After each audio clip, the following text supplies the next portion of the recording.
Good morning, everyone, and welcome. Thank you for joining us today, both here in Edinburgh and online.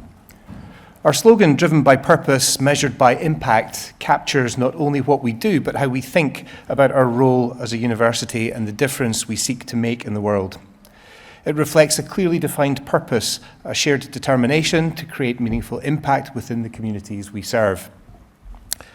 The past year has not been without challenge. Across the higher education sector in the UK and globally, we've faced increasing financial pressures driven by declining funding and rising operational costs. Alongside this, an increasingly competitive global market, public volatility, and wider geopolitical tensions have created a sustained period of uncertainty. Most recently, we've seen the direct impact of conflict in the Middle East on our own community. In Dubai, our staff and students have responded with remarkable resilience and determination. Staff continue to deliver teaching and academic support services online in very difficult circumstances. We recognise that this situation brings uncertainty and concern for many across our global community, and I'd like to take this opportunity to sincerely thank all of those who have responded and continue to respond with such professionalism, adaptability, and commitment. And yet, despite these complexities, Heriot-Watt continues to move forward with clarity and purpose. In the final phase of Strategy 2025, we have strengthened our global position. We've expanded our partnerships and reach across Scotland, Dubai, and Malaysia, and our online provision. We've driven innovation in education, maintained a strong focus on employability, reflected in excellent graduate outcomes, and advanced research addressing real-world challenges from sustainability and climate change to emerging technologies. At the same time, we've been open about where we need to improve, particularly in aspects of the student experience, and we're taking clear and deliberate action. We've worked to further improve our financial position. While things remain challenging, the improvement reflects careful stewardship, balancing discipline in the face of uncertainty with continued investment in our future. This is essential to assuring the university's long-term sustainability and success. Before looking ahead, I'd like to pause to remember our late Chancellor, Emeritus Professor Sir Geoff Palmer. Today would have marked his 86th birthday. Geoff was an exceptional individual whose contribution to this university and to society more broadly was profound, and we honour his legacy with deep gratitude and respect. We're also about to undergo a moment of transition in leadership. Principal and Vice-Chancellor Richard Williams will retire at the end of September following a long and distinguished tenure at Heriot-Watt. And we're deeply grateful to Richard's leadership and the lasting impact that he's made across our global community. His recent recognition as a Commander of the British Empire was a fitting tribute to his service to education, engineering, and entrepreneurship. Notwithstanding, however, we look forward to the future from a position of strength and with confidence in the foundations we have built, and are delighted to welcome Professor Nola Hewitt-Dundas as our next Principal and Vice-Chancellor. And indeed, Nola will be the first female Principal and Vice-Chancellor in our institution's distinguished history, and we look forward to welcoming her to the Heriot-Watt community in September. So now we stand at an important point of our journey, moving from Strategy 2025 towards Strategy 2035, building on our strengths while sharpening our focus on impact, sustainability, and global relevance. We remain a university defined by purpose, by our global outlook, and by our commitment to delivering education and research that truly makes a difference. Throughout today's event, we'll share a snapshot of that impact in action, highlighting our progress, our achievements, and the difference we are making across our global community. So it's now my pleasure to introduce Ruth Moyer, University Secretary and Vice Principal for Governance and Operations. Thank you. Thank you, Bruce, and a very warm welcome to you all in the room here in Edinburgh, but also to the over 300 people online who've joined us today. It's my pleasure to welcome you all and also to introduce and welcome our presenters and panel for today's annual stakeholder meeting. Going in order along from the left-hand side, we have Professor Chris Turney, Deputy Principal for Research and Impact, Professor Steve McLaughlin, Vice Principal and Provost, Dorothy Wright, who's chair of the Global People and Culture Committee of our court, Professor Richard Williams, Principal and Vice-Chancellor, Professor Martha Cadell, Director of Learning and Teaching Academy, Martin Pringle, who is our Global Chief Financial Officer, and Cameron Fields, Student Union President. Now, let me hand over to our Principal, Vice-Chancellor, Professor Richard Williams. Thank you. Thank you very much, and good morning, and may I thank you for joining us here today for this important annual gathering and the opportunity to review the year 24-25. Actually, this meeting is an opportunity not only to reflect on our performance over the past year, which, as Chair of Court said, has been our penultimate year of the Strategy 2025, but also, crucially, on our purpose. And I want to begin by just reaffirming what this means to us and how it drives us. As many will know, we were formed over 204 years ago with a very clear vision.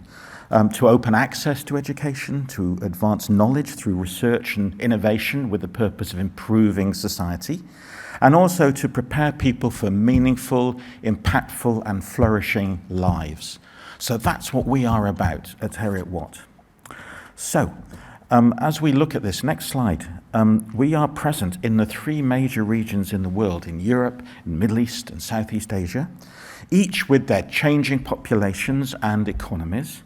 And across our campuses in Scotland, Dubai, Malaysia, and our expanding online community, we remain united, of course, by the values of curiosity, integrity, collaboration, and global responsibility. And as the Chair of Court noted, in a world facing geopolitical tension, technological disruption, and skill shortages and deep inequality, our mission matters more than ever, I think, as a university. And it brings us right up close with all the issues that we're aware of, right up close. Sir Geoff Palmer's legacy underpins our mission. And actually, I continue to hear his voice in my ear when he was saying, there is one humanity. There's one humanity.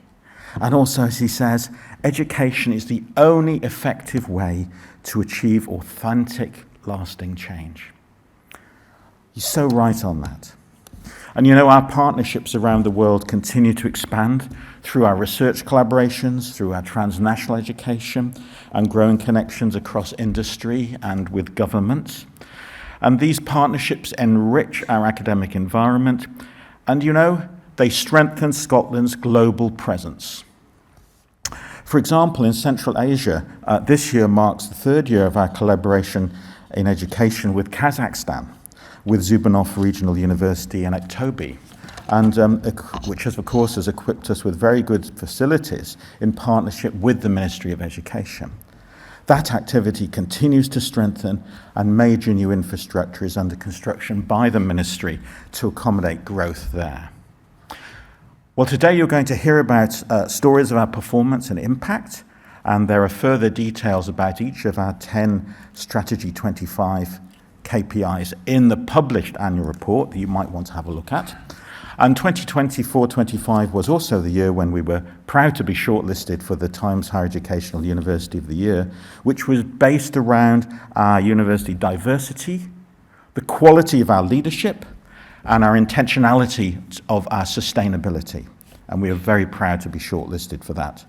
But for now, I just want to shine the light on just a few aspects of the year, and others are going to fill in the details in presentations ahead. But the thing I wanted to shine a light on, of course, is really our principal purpose. This year, our students have again shown what a Heriot-Watt education empowers them to achieve. Our graduate outcomes speak for themselves, first in Scotland and second in the entire UK for positive destinations, whether employment, further study, or entrepreneurial ventures. And also in Malaysia, being recognised as a top university provider by Talent Bank, with endorsement also for our Empower programme by many of our top 10 employers in Malaysia and Southeast Asia. So this is a remarkable achievement and testament, of course, to our dedicated staff, our innovative programmes, and our focus on applied industry and society-connected learning. Employability is so very, very important.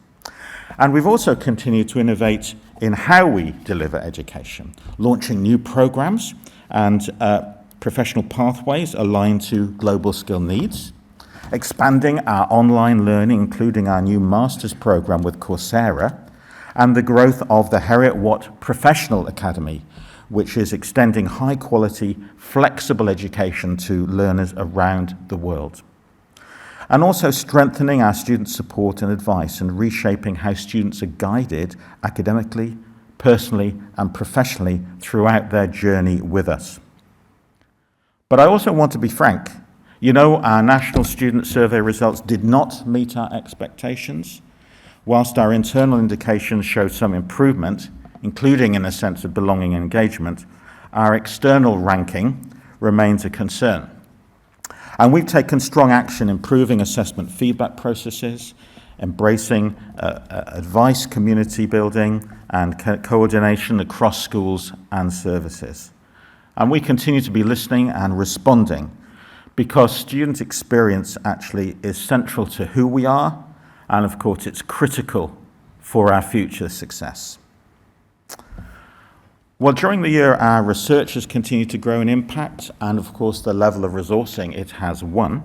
And our global research institutes provide transdisciplinary collaborative platforms to enable our research teams from across the university to work together on big societal issues and challenges. And alongside this leadership in research, we've seen real momentum in enterprise, evidenced by the levels of participation in the entrepreneurial student and staff journey, and the record quality and scale of spin-outs and startups, winning significant resource for high-growth spin-outs from Scottish Enterprise. And you'll hear more about this shortly. So, the last year has seen the formal start of our Shaping Futures fundraising campaign. And I'd just like to acknowledge the leadership and input of our American friends of Heriot-Watt board in the USA, and also our global council that guides our overall campaign. And this picture shows our global council here with Lord Hume. Lord Hume is the grandson of our first Chancellor, and he kindly is on our global council and hosts us. So Professor Dame Heather McGregor and Ruth O'Halloran, along with our senior academic and advancement staff, have achieved significant momentum in kicking off our campaign. And it's been very pleasing to see that, and we'll hear more about that later. And now, as we look to the future, we're operationalizing our next 10-year strategy that was signed off last summer, Strategy 2035, which of course sets out ambitious, realistic, transformative direction for the future of the university. And there are two primary areas of growth it identifies. One is our ambition for greater partnership working. We can't achieve everything we want to do on our own. And also in the further development of our already extensive online campus. So those are the two areas of growth. And Strategy 2035 will focus on assuring the best possible employability outcomes for all of our students at all levels. Employability, the most important thing. It will strengthen also our global identity and international influence, looking especially to Southeast Asia and the wider Middle East. It will deepen our research impact and leadership of research around key societal themes. It will expand lifelong and professional education through our online presence. And of course, we seek to embed organizational sustainability in everything we do. So, as I look back at the past year and indeed onto the next decade, I'm proud of our progress, I have to say, financially in working hard to assure financial sustainability, academically in assuring quality and continual revision of our portfolio, strategically in assuming we have effective forward plans, such as those that will be announced later in the year with the launch of our new Strategy 2035. You know, this university was founded to make a difference, and today we're doing exactly that in Scotland, in our global regions, and online around the world. So as this is my last annual meeting, I want to thank you for your partnership, your support, your belief in Heriot-Watt University, This university belongs to all of us, and together we're shaping a future full of opportunity and confidence. Thank you.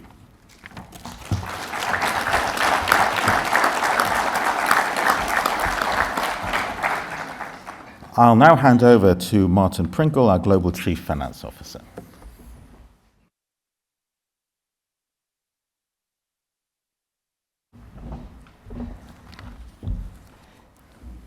Thank you, Richard.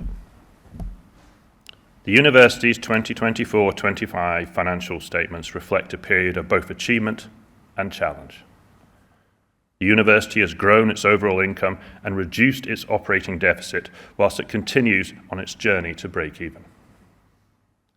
The university posted an overall deficit of 10.4 million compared to a surplus of 49 million in 2023-24. However, the majority of this difference was due to the reversal of the USS pension costs liability in 2023-24. Removing this, the university generated an overall operating loss of 7.9 million in 2024-25 compared to a 10.2 million deficit the previous year. This represents a year-on-year improvement of 2.3 million and shows the results of the proactive expense management combined with the income-generating activity currently being undertaken by the university. Continuing the approach in future years will be key to the university returning to a break-even position and ensuring its long-term financial security. As we know, there are several financial headwinds facing the higher education sector in Scotland, and therefore it was especially pleasing to note that Heriot-Watt increased overall income by circa 5.5% to 308 million, continuing the trend of growing its income by 13% over the last 3 years. A key part of this is our growth in research income, which achieved circa 53 million this year. The university continues to implement our laser-like focus on expense management, and last year this helped reduce our expense increase to 5% year-on-year, excluding pension adjustments and foreign exchange. It is vital for the long-term sustainability of Heriot-Watt that we return to a break-even position. This will help ensure we generate the cash required to invest in the future, enable Heriot-Watt to continue delivering great outcomes for our students, and protect us from global events. We are making great strides in achieving this, and this will be achieved by continuing to focus on growing our income in both traditional and new markets, leveraging our skills, continuing to focus on our expense base, minimizing discretionary spending wherever possible. We can see the results from our lower operational cost base this year, and we will continue to proactively manage our expense base to generate a return to profitability on an operational basis and ensure our financial stability in the future. Thank you. Thank you, Martin. And I now invite you to watch a short film highlighting Heriot-Watt's leadership in climate sustainability and climate action. Welcome, everyone. I'm delighted to be here today, and I have with me Barry Syme and Lindsay Wilson, and we're going to talk about sustainability and climate leadership here at Heriot-Watt University. Let me start with the first question. Lindsay, over to you. Over the last years, we have seen a significant change and significant progress in our sustainability commitments. And this has been really underpinned around step changes on governance and performance. Could you tell us a little bit more about the enablers for this to happen? Yes, we've made a lot of progress in this area with the development on the implementation of our sustainability unit, and also we've established a committee for global environmental sustainability. So that's with people from across the university participating. And through that, we've also set up global groups in our Dubai and our Malaysia campus, as well as working groups around specific themes. So, for example, waste prevention and decarbonisation of our campus. So all of this comes together and it helps to drive forward what we do in sustainability. We have a very small core team and we cannot do this alone. So it's really about that collaboration and co-creation with our staff and students. And quite a lot of the things that you were saying, in essence, we have been moving from ambition to actually delivery, but really also been able to see the progress, measuring that progress. And I think it's been partly, or a big extent, extent underpinned by our climate advocacy framework. Yes, we very much moved from that planning phase and into a more of a delivery and implementation phase. So we're getting action plans underlining what we lay out within our climate action framework and our sustainability strategy, all coming together to drive forward our activities across the university. So one of the examples we have is up at our Lord Hume accommodation building on our Edinburgh campus with the installation of air source heat pumps. So we're looking forward to getting the data out of that and seeing what else we can implement across our campus as other grants become available. Really something very critical to everything that you are saying is actually the role of our students and how important you are in making sure that we deliver our ambition in sustainability. So over to you, Vary, in terms of some of the examples you want to highlight over the past year. Absolutely. So there's growing interest in the student population in engaging with sustainability here at Heriot-Watt. For example, students are able to participate in the Student Sustainability Forum, where we're really given a voice in order to talk about policies and initiatives and raising awareness across the campus. Additionally, societies such as the Net Zero Society and Eco Society, supported by the Sustainability Unit, are able to hold conferences and events that really increase awareness of sustainability and also help students engage in person with those issues. Excellent. So really you are bringing us the creativity, the passion, and really the urgency as well of making sure that we deliver on something that is so important for all. And I think related to that is also how we support our students and how we make sure we give you the right tools and methods. And within that, maybe the question comes to you, Lindsay, around our climate advocacy course and how does actually make also significant change in terms of the opportunities for the students to engage. We'd like all our graduates to become climate advocates as they complete their degree. So it doesn't just end with their degree finishing at Heriot-Watt University, but they take their learnings out with the university. So as part of this, we've developed the climate advocacy course, or challenge as we're calling it, and this has been co-created with colleagues from the Learning and Teaching Academy and also our students. They've very much been at the heart of it. I think here is maybe what I want to bring, the Student Sustainability Forum, that it has been mentioned by you both before. But it was really particularly rewarding that actually was into one of the Green Gown Awards, just giving that external recognition as well. That is very important. We're really pleased to have been nominated for one of the awards and to be shortlisted.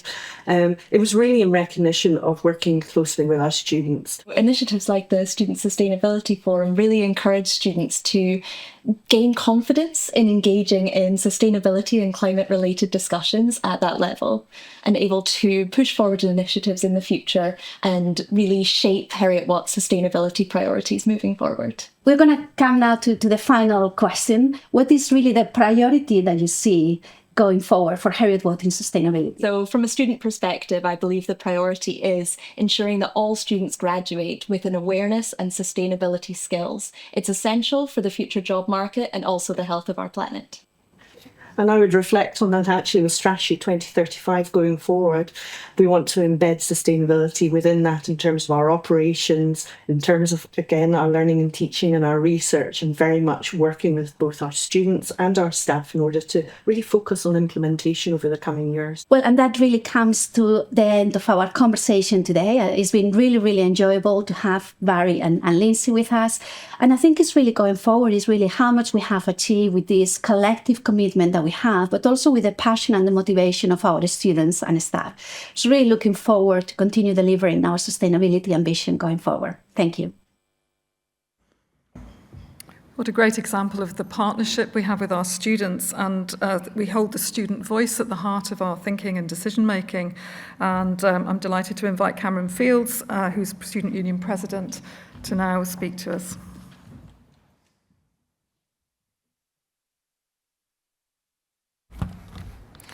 Thank you.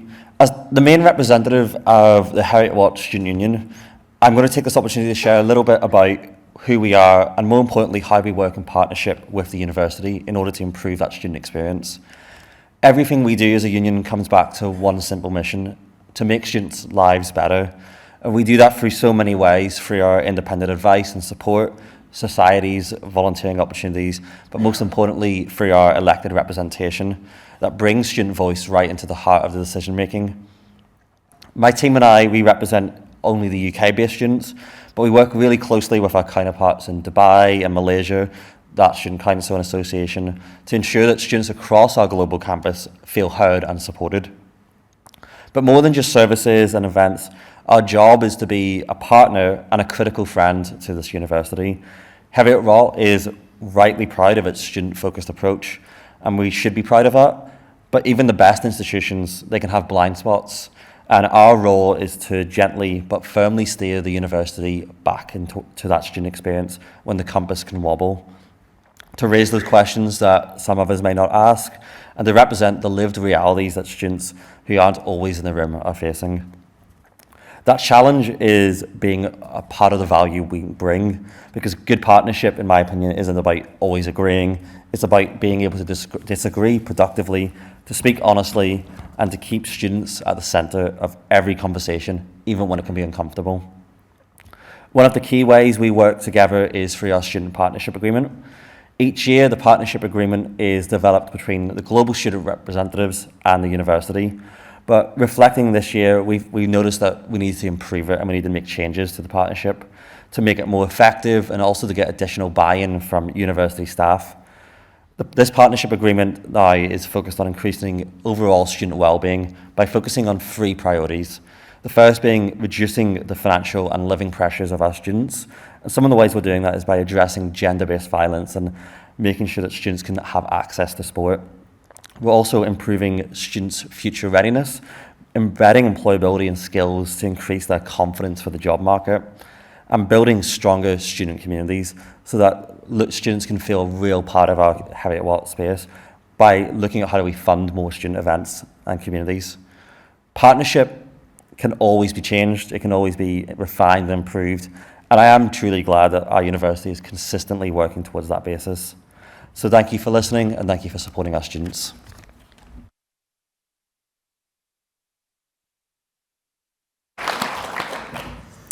I would now like to invite you to watch a short film highlighting the strength and diversity of our global community and the vital role that philanthropy is playing in supporting our shared success. Today, I'm joined here in Edinburgh, Panmure House, by Professor Adam Dixon and by Professor Dame Heather McGregor from our Dubai campus. Together, we will explore the strength and diversity of our global Heriot-Watt university community.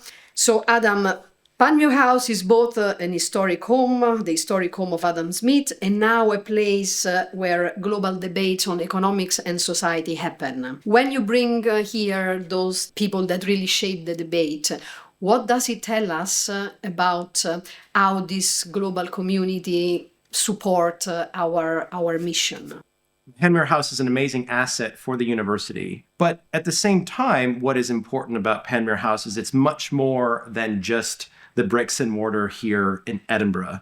What's important for us is that the legacy of Adam Smith is extended and reprised, if you like, for our global community, not simply here, but in our campuses in Dubai or in Malaysia or our wider online student community, but the public in general across the globe.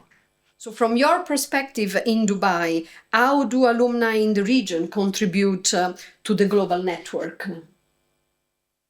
Well, we've, of course, been in Dubai for 21 years now. So our graduates are now in very senior jobs right across the region. And, of course, many of our graduates from Scotland and from Malaysia and from online are all in the region. So we engage very positively with those people. They are a wonderful support and resource for our students. They contribute their time, their talent, their treasure as well when they give philanthropically. I'm so grateful for the contribution of our very varied and in many cases very senior alumni. So let me take an example. We just launched the Duncan Lab for insurance data science. And this was possible thanks to the generosity of Dr. Ian Duncan and to the American friends of Heriot-Watt University. That lab supports particularly cutting-edge research in actuarial mathematics and actuarial sciences, etc. However, we know that our donors really allow us to open the doors and support students from a variety of backgrounds. Either how philanthropy can really allow us to reach communities that would be otherwise left out. Yes, that's absolutely the case, that philanthropy helps Heriot-Watt to achieve even more than it does already, and helps us to bring access to all sorts of things to people who wouldn't otherwise have opportunities. I mean, you're in the very room where that's taking place, because in that room we have, of course, the beginnings of the restoration of Pamir House Library, which is made possible by a generous gift from Dr. Raja Al Ghurg, our Pro-Chancellor here in Dubai. That's a very good example. Wider afield, of course, we've been able to achieve some amazing impact through generous donations that have allowed us to put the MBA, for instance, into refugee camps in the Lebanon. And then most recently, we've had a very generous donation to allow women from sub-Saharan Africa to come to Heriot-Watt and study marine and earth sciences, which will help to take our cutting edge research in sustainability back to parts of the world that we would never ordinarily have the chance. So thank you very much, Heather and Adam, for joining this discussion, this important discussion today. Philanthropy allows us to do amazing things, and it is best understood through the experience of those who have chosen to donate and to participate in this global endeavor. We are now going to hear from a donor who will share the passion and what motivates them in this global community. I studied mathematics at Heriot-Watt, and I thought as an education, we got an education that was second to none. Good friends that I've kept in touch with all my life. And so I wanted to see what I could do to help kids who can't afford the cost of going to university. I wanted to see them get that opportunity. And obviously, Heriot-Watt was a sensible place to go because I have a relationship with it. And I got a good education there, and I hope that they will too.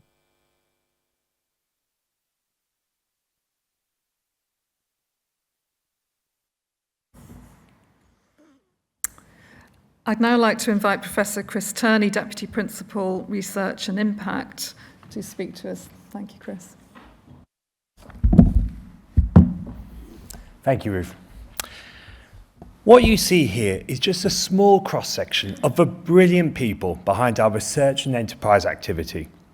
Across the past year, colleagues from Heriot-Watt have received recognition at multiple levels, from national awards and fellowships to industry recognition and knowledge exchange success.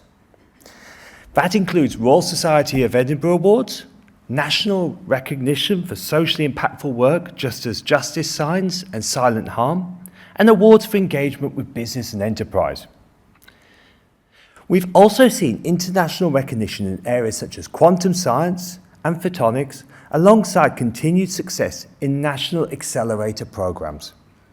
What matters here is not just the recognition itself, but what it represents. These people and so many more are individuals and teams whose work is shaping industries, influencing policy, and improving lives. We're incredibly proud of them. Behind these individuals sits a community. Researchers, students, partners, and collaborators working together across disciplines, sectors, and geographies. That collective effort is already delivering impact at scale. This year, we secured £52.4 million in research income across more than 1,000 active global research projects. But the real story is how that work happens.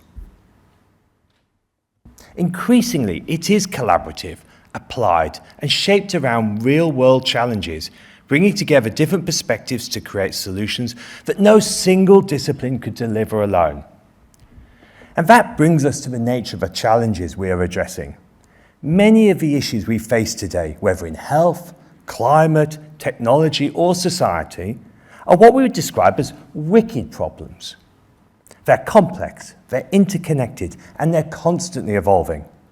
They cannot be solved in isolation. They require new ways of working, bringing together different disciplines, different sectors, and different forms of expertise. At Heriot-Watt, that is exactly the environment we are building for our global research institutes and frontier leading research. An environment where multidisciplinary collaboration is not the exception or a happy accident, but the starting point. In health and care technologies, for example, we submitted £28 million in proposals this year, with 16 health-focused spin-outs already in development.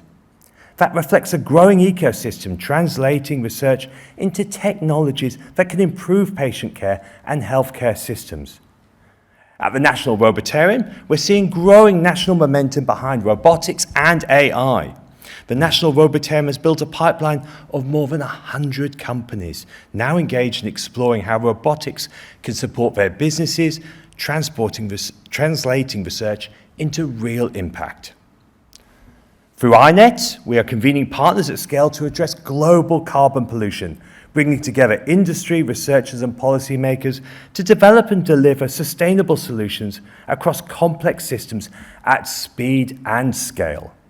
That includes major national programs such as the Transit Hub, focused on decarbonising transport and delivering solutions into sector-specific innovations. At the Lyle Centre, our work continues to shape environmental policy and practice both nationally and globally, combining earth and marine science with real-world application. Our ability to translate ideas into real-world impact is also shaped by where we work. Our Orkney campus is a great example of this. It brings together research, education and industry collaboration in a live environment where challenges around energy, sustainability and island economics can be explored in real conditions. I invite you now to watch a short film from our Orkney campus. I'd like to give a big warm welcome and hello from the Orkney campus here today. It's an interesting time for us because we're marking an important milestone in our history. It was 35 years ago that the first MSc students from Orkney graduated. Heriot-Watt's also this year celebrating 60 years of scientific diving, and much of that work is focused in and around Orkney. But we also work around the world. Next month, a group of divers and students will be going off to Malaysia to do some work on coral reef restoration. So it's a bit about our history, but it's important to think about our future. And to help me do that, I've invited along today two of the newest members of our team here in Orkney, Christina and Hamish. Christina, I wonder if you could just say a little bit about what brought you here. Well, I know you'd recently finished a PhD. You're now an assistant lecturer here. It's your first lectureship. Yeah, in fact, I joined quite recently, so it was end of August 24 that I started. That was right after a PhD that I finished in Norway, where I have been working for some years with fisheries. So at first it was specifically the position that interested me because it fitted my background, but at the same time it offered me all these different possibilities to expand my experience, meet new colleagues, new teaching obligations, totally new environment as well. When I arrived in Orkney, then I also realized how special this place is. Marine environment surrounding the islands and possibility to interact with many stakeholders and the industry. Could you just say a little bit about the actual research that you're engaged in and that you want to develop? Well, my background is in fisheries and more specifically in fishing gear technology research. So I focus on such aspects as, for example, fishing efficiency. This is something that the industry is specifically interested in, how to catch fish more efficiently, but also how to reduce unwanted bycatch. And also I focus on topics related to lost fishing gears, how to reduce impact of such gears, which is, for example, marine plastic pollution. They also have the potential to continue capturing fish if they are lost. I've got Hamish here as well, who's very much involved in, I suppose, one of the new kids in the block in terms of the marine industry sector. So could you tell us a little bit about your research, Hamish, which is in offshore wind? So my research is focusing on improving the accessibility of offshore wind farms. My project is thankfully sponsored by the West Orkney Wind Farm. And one thing that we've seen within the offshore wind industry is that projects are moving to areas that are further offshore and have more challenging met ocean conditions. So this can mean that that it can be harder to find weather windows for vessels and crew to safely access the turbines for both installation and maintenance. The aim is to look for more operational weather windows. And just really quickly, what have you enjoyed about being in Orkney and working here? So I think being in Orkney, there's lots of local companies that you can have quite close connections with, offshore vessel companies that you can go and speak to, go and learn things about from. And I think also being able to see the waves firsthand, like going standing on the coast and actually being able to see where the waves are like, and seeing how powerful the ocean is and how challenging this environment can be. And Christina, what about you? What have you enjoyed about being here? Well, personally, I really enjoyed the nature. It's of course different to the other places I have been to, and I have enjoyed this community feeling here as well, and being able to interact relatively easily also with the stakeholders and the industry. Thinking about the future, there's two new, one very traditional industry that's having to change and adapt, and a new industry that's coming along. And thinking about our future as well, at the Orkney campus, we were lucky enough to just recently announce an island scholarship scheme, which will increase opportunities for students to come and study here. And one of the other sort of exciting initiatives that we have at the moment is the Blue Robotarium. And the Blue Robotarium is a partnership between the National Robotarium, Heriot-Watt, European Marine Energy Centre here in Orkney, Green Marine and Leask Marine, two marine operators locally.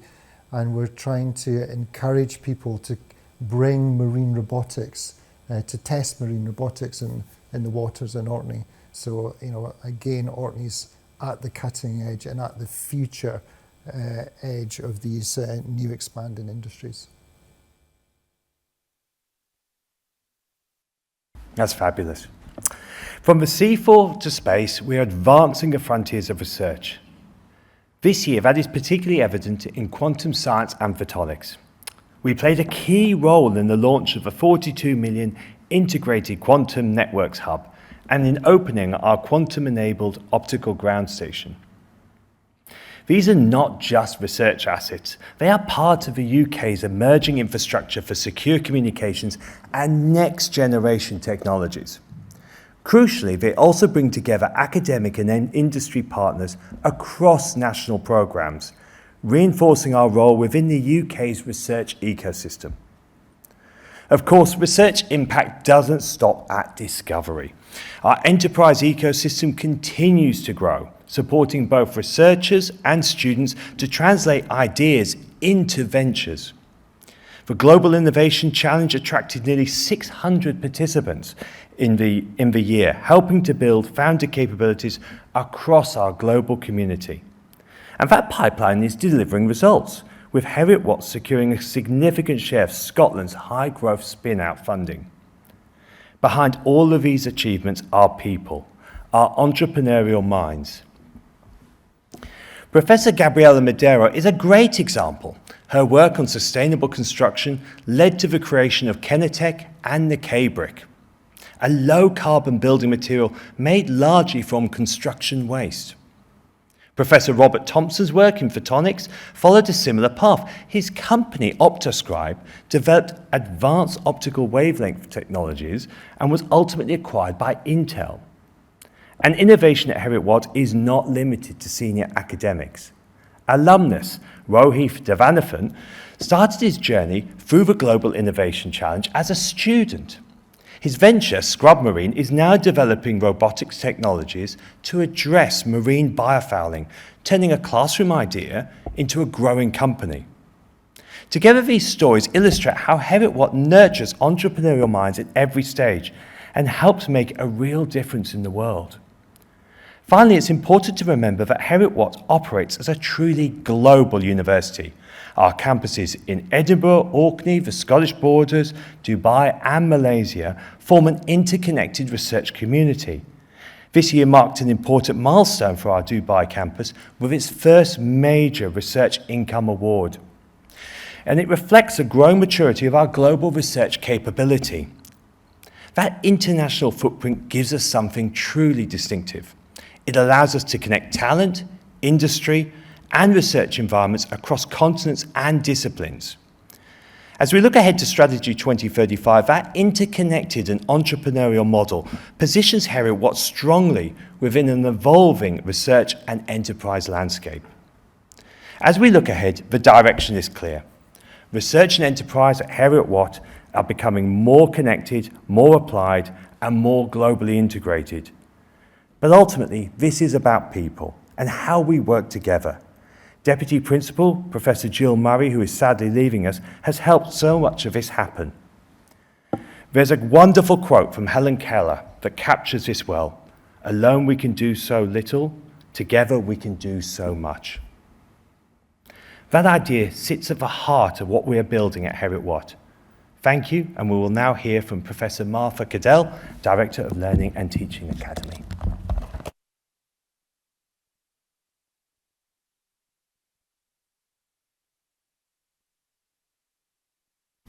Thanks, Chris. Heriot-Watt's strength lies in its distinctive global learning community, a community where students are inspired to make an impact, a community where teaching teams innovate across our campuses. And in recent weeks, that global collaboration has been powerfully felt as we've worked together to ensure the continuity of learning for students on our Dubai campus in very challenging times. And we've deliberately placed community and belonging at the heart of our efforts to enhance the student learning experience. Community is central to the focus of our student partnership agreement, as Cameron's highlighted. And across our schools and campuses, we've prioritised building belonging in practical, meaningful ways. We've strengthened induction and student engagement support. We've invested in new learning spaces, including the High Mill in the Borders campus and the new James Watt Centre, new James Watt building in Dubai. We've enhanced our approach to student advising, including introducing a dedicated student success team for our online learners. And we recognise that connection matters in different ways to different students. In Dubai, our Watt Inclusion programme empowers students of determination to pursue industry mentoring and work shadowing. In Scotland, our Winter Gifts initiative offers practical help to students who are care experienced or estranged. And our Watt Buds student peer mentoring scheme, initiated in Malaysia, now thrives across our campuses. Creating a sense of belonging to the programme community, to the subject area, is particularly vital to student success, helping students shape and realise their ambitions across their learning journey. And that's framed our approach to teaching and assessment transformation. To drive this, we've prioritised support for our programme directors, colleagues who play such a pivotal role in driving education innovation and student connection.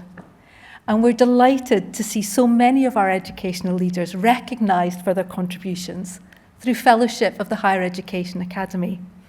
This year, we're celebrating the milestone of our 100th Senior Fellow. And as our graduates step into employment, they continue to shape our global community. This was powerfully highlighted at a recent employability event here in Edinburgh, where we were joined by members of the Chemical Engineering Early Career Alumni panel. What was remarkable was not just the impact that our graduates were already having in their professions, but their commitment to the university, to helping shape the future of the next generation of Heriot-Watt learners. So, as we look to Strategy 2035 and the implementation of our new education and student life framework, we're building directly on the strengths and the creativity of our global community. Our collective commitment to real-world learning, to employability, and to supporting our students to truly make a difference in their communities and careers. Thank you.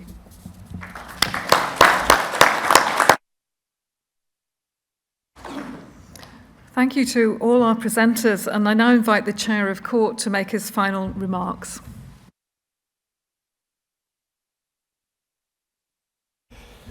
Thanks, Ruth, and thanks to all of our speakers and contributors this morning. What we've heard today is a clear reflection of a university with confidence in its direction and its ambitions for the future. As we approach the conclusion of Strategy 2025, we can see the strength of what has been achieved. We've grown our global footprint, reinforced our leadership in transnational education, and delivered strong outcomes in research, enterprise, and student success. Just as importantly, we've built a solid foundation for what comes next. And looking forward to Strategy 2035, our ambition is clear. We're here to shape the future, to develop leaders who will contribute to an equitable, sustainable, and enriching society. And we do this through applied learning and research that addresses real-world challenges and transforms lives. This next phase of our journey reflects a changing world. It sets out a path for growth through expanded online provision, particularly through our online campus, and through a more strategic approach to partnerships. Together, these will extend our reach and amplify our impact.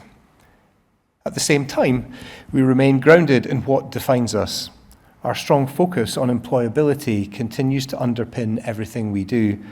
Our research is focused on real-world impact, and our learning is becoming more flexible, accessible, and responsive to the needs of students and society. Delivering this ambition requires strong foundations, and that's why governance effectiveness, operational excellence, and financial sustainability remain central to our approach. We move forward at a time of leadership transition with the appointment of a new Principal and Vice-Chancellor later this year, which represents an opportunity to align fresh leadership with a clear strategic direction and to build momentum for the years ahead. As a court, we remain committed to continuous improvement and to ensuring that Heriot-Watt University is not just ambitious for the future, but well-positioned for long-term success. Thank you.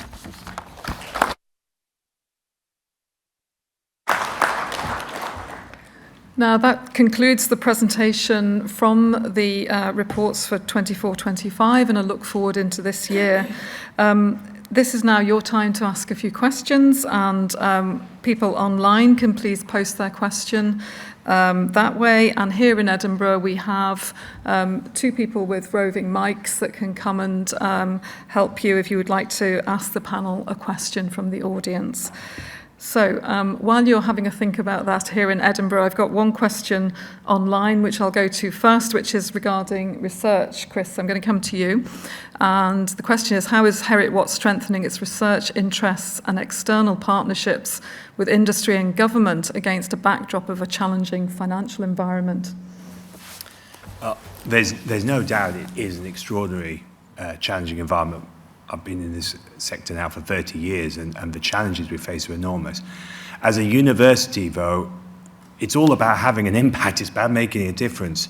And the extraordinary thing that attracted me to Heriot-Watt when I joined here was that global footprint and building up resilience for us as an organisation. So those relationships with industry, government, university, the triple helix, across the world allows us to do things that no other university can actually do. And so actually, as we work forward and working with our alumni and advancement, we can do things that no one else can achieve. So I see this as a huge opportunity for us compared to many of the other universities in the UK base that don't have those opportunities. The room, if you'd like to put your hand up, and we'll bring a mic down to you, please.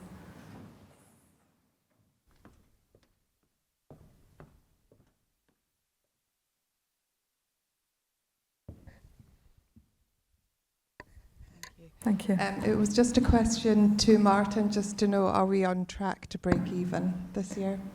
Okay, Martin, would you like to address that? Thank you. So we are making significant progress when we compare our performance at the moment to where we were at this time last year.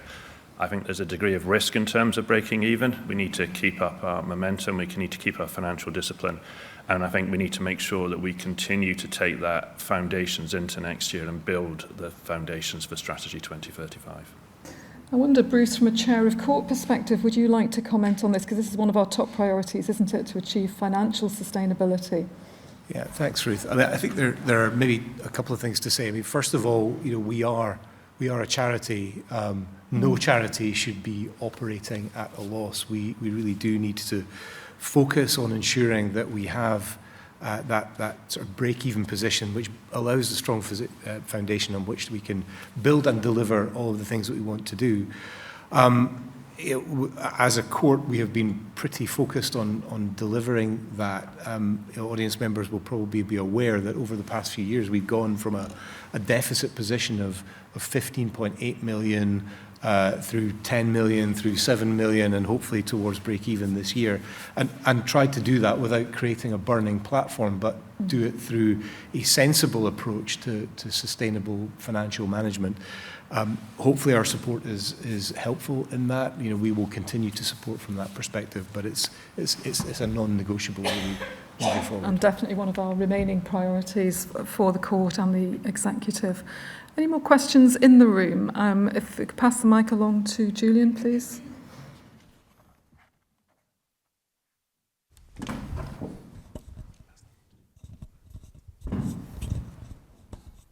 Thank you. Professor Williams, Richard, as our longest serving leader, nobody knows our university better than you do. If you had just one piece of advice to offer to your successor, what would it be? It's a good question, Richard. I have more than one piece of advice. So the answer to your question, Gillian, is yes, I do. And I would say that to enjoy working with a wonderful community, because people in this community really behave as a community and go beyond the expected so often. And there's so much nascent goodwill, talent, and opportunity within the community that is to be drawn on and utilised. So that would be my advice. Thank you very much. And earlier on, ahead of this meeting, we had a question posed about languages. And Steve, I'm going to come to you, if I may, to comment on this. But there's a couple of questions. One is that given the importance of language skills to the future of the UK economy, does the panel not think it's short-sighted that the university strategy includes a large cut to the Department of Languages and Intercultural Studies? And there's a linked question about the compulsory redundancies at risk there. Thank you. Okay, so I should frame this in the context of what Martin and Bruce have both talked about, the fact that we have to ensure that the institution is financially sustainable. Language provision has been under enormous pressure across the UK because there is a declining interest in both the schools and in the uptake from students, and we've had to respond to that. I should state right at the outset, we have no intention of withdrawing from language provision, but we have to reposition it in a way that makes it sustainable to be equitable and fair across the whole of the institution. We do that with some regret, but we're also looking towards the position of how we deliver languages in a sustainable way in the future. Technology is a part of that, but ultimately it's about people who are actually being fully engaged in that. So we will continue to engage. On the issue around the compulsory redundancy, we've been clear from the outset that we would do our utmost to ensure we would deliver the savings that we need to do so by voluntary means. We've had a paid leaver scheme. We will soon move into a voluntary redundancy discussion. The compulsory redundancy is not on the table at the moment, but ultimately to deliver that financial sustainability, if we can't achieve the savings, I hope we don't have to move to that, but we can't simply remove it to do that.